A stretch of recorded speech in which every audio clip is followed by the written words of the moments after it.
মানুষ করতেছে লেখাপড়া ছাড়া এই দুনিয়াত পাই পয়সার দাম নাই নানুমণি। আমা হ্যাঁ আমি একটু বীর উঠছি।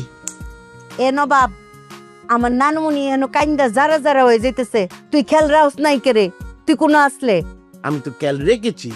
আমি এসে পায়জামা মামাকে বারবার জিজ্ঞেস করেছি, পায়জামা মামা কাঁদো কেন কাঁদো কেন, কেঁদো না কেঁদো না, কিন্তু পায়জামা মামা কথাই শুনে না। তখন আমি বুঝেছি একসময় কাঁদতে কাঁদতে যে চোখের পানি পুড়িয়ে যাবে, তখন অটো কান্না থেমে যাবে। এই যে দেখো এখন কাঁদে না।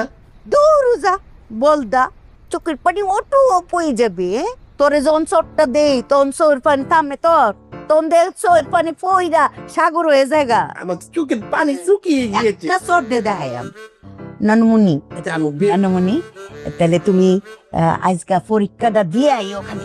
তোমারে নানুমণি একেবারে পাখির ডানা তুড়াইয়া ফকির মতো উড়াল দেন, কোনো একটা সুন্দর জায়গায় যাইয়াম, ঠিক আছে?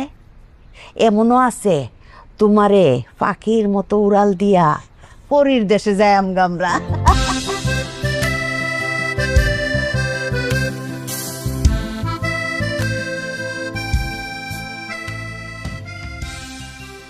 আপু জানো, আপু ব্যাগ গুছা, কেন? ঢাকা যাব।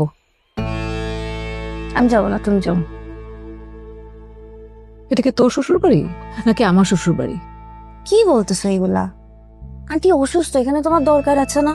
তো তার নিজের ছেলে তো চলে গেছে, আমি কি করব? ভাইয়া তো বিজনেস করতে গেছে, কাজে গেছে, এখানে তো তোমার থাকতে হবে না। এটা তোমার ফ্যামিলি না? তাদের উপর রেসপন্সিবিলিটি আছে না তোমার? ওনাকে দেখার জন্য অনেক লোক আছে, আব্বা আছে, খায়রুল আছে। আঙ্কেল আর খায়রুল ভাইকে দেখি সব হয়। আন্টির পাশে তো একটা মেয়ে মানুষ দরকার। তো তুই থাক। আমি তো সেটাই বলতেছি, আমি থাকি।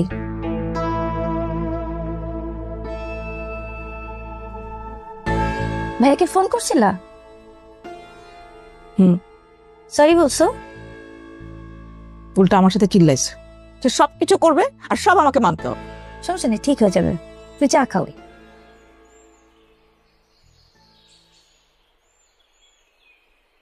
রিপা, রিপা, আন্টি আসি। আন্টি ডাকতেছে আমাকে, যাই আমি।